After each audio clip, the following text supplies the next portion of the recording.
que sabe un poquito bastante de Venezuela. Irene Sugasti, bienvenida al tablero. ¿Qué tal? Buenos días, compis, ¿cómo estáis? ¿Cómo estás, bonita? Oye, estamos aquí hablando de Donald Trump, obviamente tu mejor amigo, porque que haya dicho lo de en Venezuela la gente está feliz bailando en la calle, nos ha parecido cuando menos violento. Pero claro, ¿qué es lo que pasa? Que en realidad, y es lo que estábamos analizando en la mesa, Donald Trump representa algo, ¿no?, con desparpajo, pero que opera en una lógica mucho mayor, como un sistema, porque también estamos hablando de las sanciones que mantiene, por ejemplo, la Unión Europea con Venezuela. Y claro, como con Venezuela parece que solo se puede hablar en términos de ayudita humanitaria y poco más. Sugas. Totalmente. Además, en esa misma frase que dices, Laura, Trump dijo como dos cosas bastante representativas de cuál es la posición de Estados Unidos en todo esto, que al final, pues como sabemos, está interviniendo Venezuela desde el 3 de enero, ¿no? Trump dice, les golpeamos tan fuerte y ahora hemos sacado millones de barriles de petróleo de allí, pero fuera del terremoto la gente está feliz y bailando en las calles. Terrible. Terrible no solo porque, en primer lugar, reconoce abiertamente lo que ha venido a hacer a Venezuela, básicamente, pues extraer el petróleo y someter toda robarle su riqueza y toda su renta petrolera, ¿no? Para que se la lleven Exxon, Chevron, etcétera, que pues en un movimiento geopolítico que además ha sido un castillo de naipes con la política internacional. Y luego, en segundo lugar, de nuevo, ese desprecio imperialista, colonial, de nada. Fuera del terremoto están feliz y bailando en las calles. Trump abrió la veda. Después ha empezado todo este circo humanitario, y perdonadme el nombre, pero creo que tenemos que ser honestas cuando hablamos de esto, de que cada estado ha intentado legitimarse o hacer propaganda o arrimar el ascua a su sardina, presumiendo en redes de que está desplegando mayores o menores contingentes de ayuda humanitaria allí, desde El Salvador de Bukele hasta los propios Estados Unidos, la Unión Europea, etc. Y aquí creo que hay que ser rigurosas. En primer lugar, enviar ayuda humanitaria a una catástrofe así es lo lógico y lo normal entre estados. Y ha ocurrido en un montón de sismos: Haití, el de Cachemira, el tsunami de Indonesia, Japón con Fukushima, etcétera, etcétera. Es lo normal. O sea, no debería ser un escaparate de hipócrita, ¿no?, de quién es más generoso. Y en segundo lugar, toda la desinformación que se está generando en torno a la gestión de la catástrofe, tenemos que contrarrestarla con datos. Y la gente tiene que saber, ante una catástrofe así, no se improvisa. Hay dos mecanismos. El primero es el mecanismo de las Naciones Unidas, que lleva muchos años estandarizado y es un mecanismo perfectamente conocido por todos los expertos. Yo no soy sismógrafa, pero me he dedicado a informarme este fin de semana, y básicamente este grupo asesor internacional de búsqueda y rescate de la ONU es el que coordina toda la ayuda que llega de otros países, equipos de rescate, los llamados topos, los perros que buscan supervivientes, etcétera, y se coordinan con este grupo porque tiene estándares y mecanismos. Y luego está el gobierno nacional, que se encarga del control logístico, la seguridad en las zonas de desastre, el plan de atención a la población damnificada, la gestión del voluntariado, como está haciendo el gobierno venezolano. Entonces, todo este descontrol en torno a las informaciones que están surgiendo es muy perverso, porque lo que primero hay que entender es que se está actuando bajo estándares de Naciones Unidas y que toda esa ayuda humanitaria que está llegando es lo normal y lo obvio y lo evidente ante una situación así. Y luego ya podemos empezar a analizar capas de, pues eso, manipulación mediática, de relatos perversos, de tal.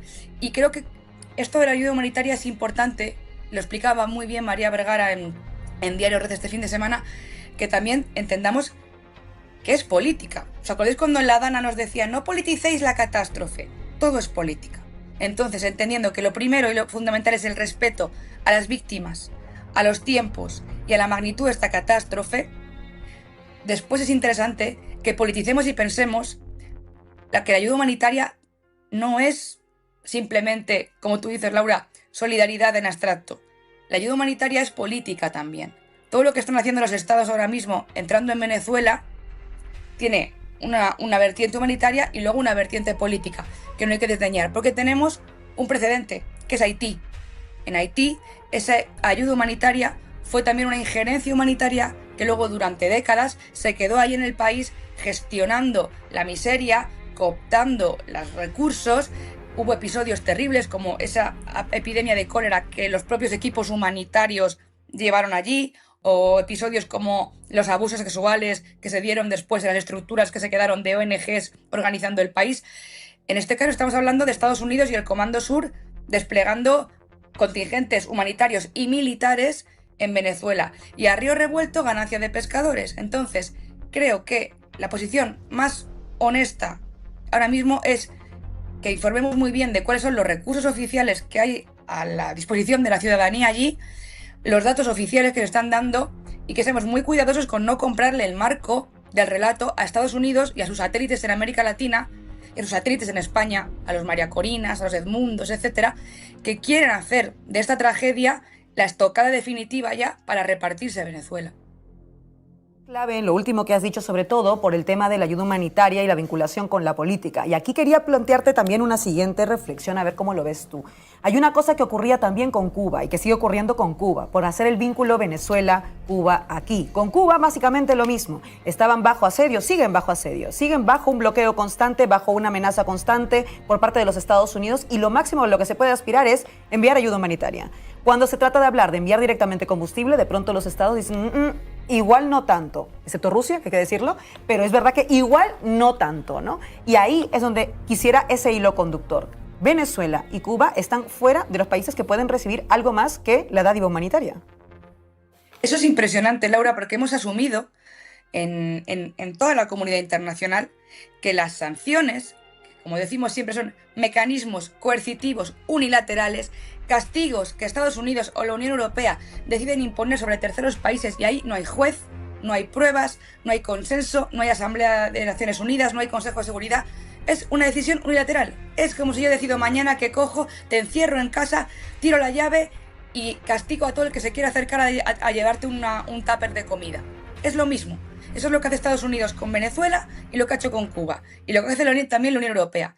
Si les quieren ayudar, como tú muy bien has dicho, por supuesto está ese alivio momentáneo, que es ahora mismo la ayuda humanitaria, los equipos de rescate, etcétera, que son necesarios, pero que igual no lo serían si no hubiera habido décadas en las que no se les ha permitido comprar insumos en los mercados internacionales, no se les ha permitido negociar de igual a igual con el resto de países, no se les ha permitido importar tecnología para modernizar sus industrias.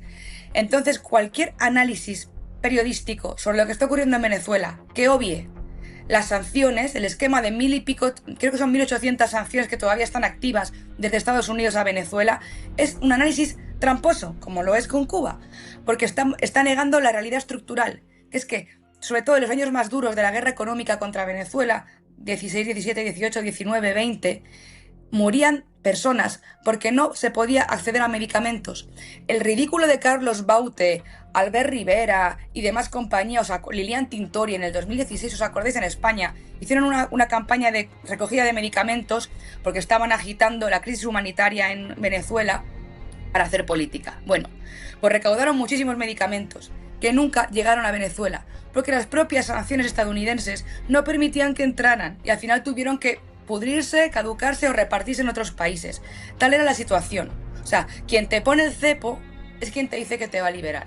Si realmente se quise ayudar a Venezuela de verdad, la reconstrucción de una catástrofe como esta es una cuestión de décadas. Va a haber que reconstruir ciudades enteras. Va a haber que reconstruir y ayudar a muchísimas familias que han perdido sus empleos, personas que se han quedado sin nada, todo un tejido también económico que había en esa zona que tenía que ver con la industria turística, con la logística, con la agricultura. Todo eso requiere inversión pública planificada a medio y largo plazo. Y para eso hay que levantar las sanciones. Y como decía muy bien ayer Manolo de los Santos, Estados Unidos está sentado sobre decenas de miles de millones robados a Venezuela en sanciones. Eso hay que liberarlo, porque las sanciones existen y el bloqueo existe. Esa narrativa perversa de que lo del bloqueo nos lo inventamos. No, si no existiera el bloqueo, no estaría ahora mismo la OFAC, la Oficina de Control de Activos de Estados Unidos, levantando algunas sanciones mínimas para que puedan entrar los equipos a Venezuela. Eso es porque las sanciones existen. Igual que existen los miles de millones en oro secuestrados en un banco inglés que no le dan a Venezuela. Igual que existen los miles de millones de euros en sanciones que también aplica la Unión Europea. Si todo eso se levantara y ese dinero pudiera llegar a Venezuela, permitiría esa planificación a medio y largo plazo para poder salvar muchas vidas y para poder reconstruir un país. Pero claro, es mucho más útil comunicativamente para Estados Unidos, para la Unión Europea y sobre todo para todo ese conglomerado que se está haciendo rico con esto, dentro y fuera de Venezuela. Es mucho más útil esa narrativa de que mandamos paquetes de arroz, soldados a desescombrar y perros para buscar personas, pero no nos planteamos dentro de 5 años o dentro de 5 meses quién va a estar en La Guaira reconstruyendo esos edificios. Que por cierto, los edificios que han caído, que es otra de las fake news que estamos viendo circular, han caído edificios públicos, privados, chalés, chabolas, bloques de viviendas, de todo, porque ninguna infraestructura soporta 2 sismos de 7,5 en un margen de tiempo tan pequeño. Y si no, pensemos en Fukushima, en Japón, pensemos en el tsunami, por ejemplo, en Ciudad de México en los años 80, o pensemos en Lorca, en España. Entonces, hay que ser perverso y cruel para poderse ahora a culpar de que se han caído las casas a la Gran Misión Vivienda de Hugo Chávez. La Gran Misión Vivienda de Hugo Chávez le dio hogar a más de 4 millones de venezolanos que vivían en chabolas. Construyó vivienda, que además es una vivienda con insumos energéticos gratuitos y con una muy digna forma de plantear el espacio público. Quienes hemos estado estudiándolo allí lo sabemos. Y han caído algunas, otras no, igual que han caído edificios privados, otros no, igual que han caído infraestructuras públicas y otras no.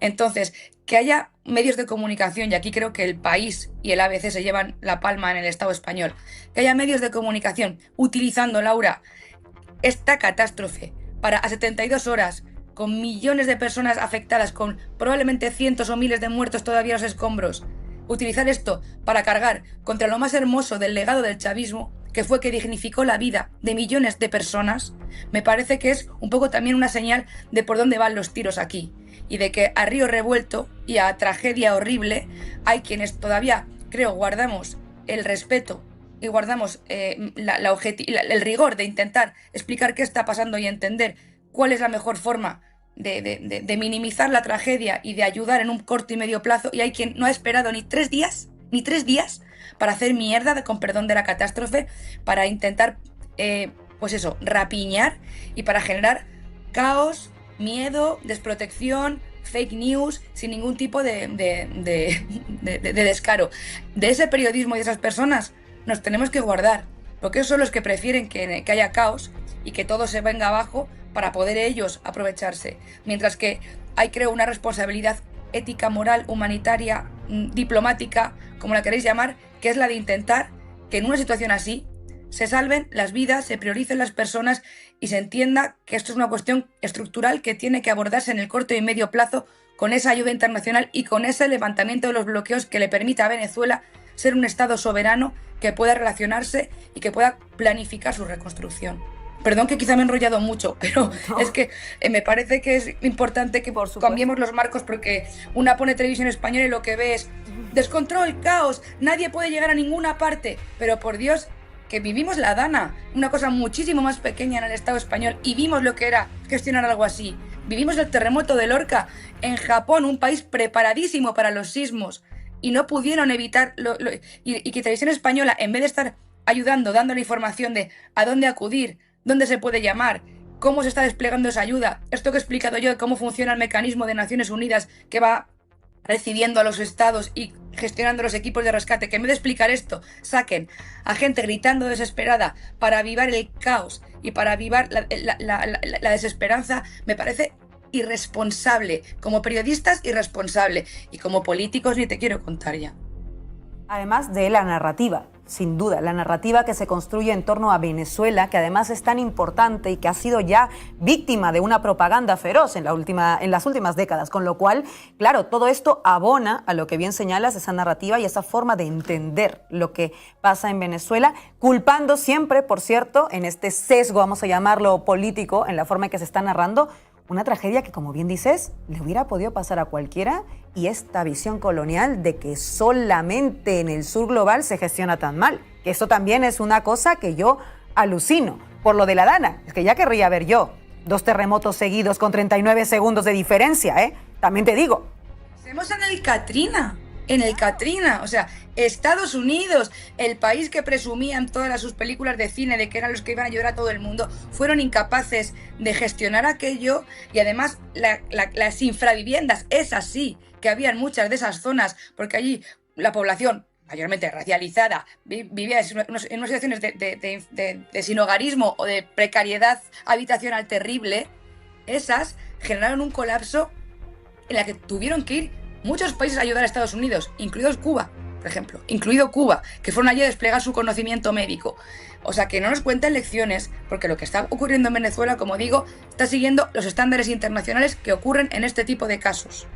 Ni más ni menos. Y habría que ver, o sea, quiero decir, que estamos en una ola de calor en Europa y en Alemania hay trenes bloqueados ahora mismo. Y en Holanda están echando agua a las infraestructuras porque no pueden circular.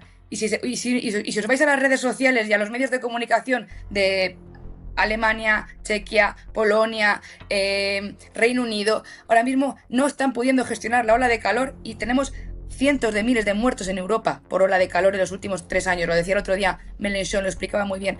Miles de personas. La canícula en Francia va a dejar por lo menos 500 o 1000 muertos.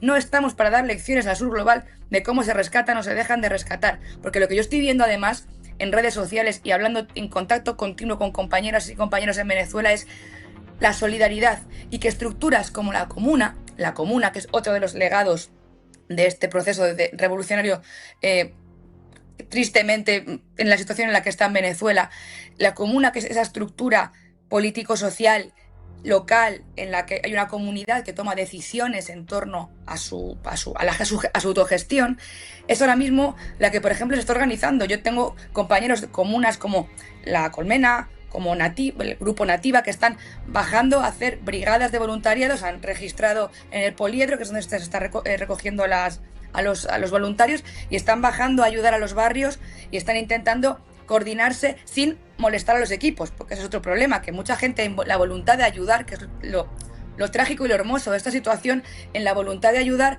han llegado allí y claro, se colapsaron las vías y se colapsaron todo, porque en una situación así la gente quiere ayudar y llevar cosas, y eso hay que gestionarlo, y es normal que ocurra algo así, pero 72 horas después está todo, parece bastante más, no sé, organizado. Y me comentan estos compañeros de las comunas, de los barrios, de las organizaciones, de los estudiantes, etcétera, que están priorizando la vida y que en este momento lo importante es estructurar la ayuda y poder llevarla a quien la necesite, a los centros de acopio, a las cocinas, a los lugares donde se están quedando los niños. Todo eso, esa solidaridad, ese pueblo que salva al pueblo, porque nadie se salva solo, eso es hermoso, se puede contar desde ahí.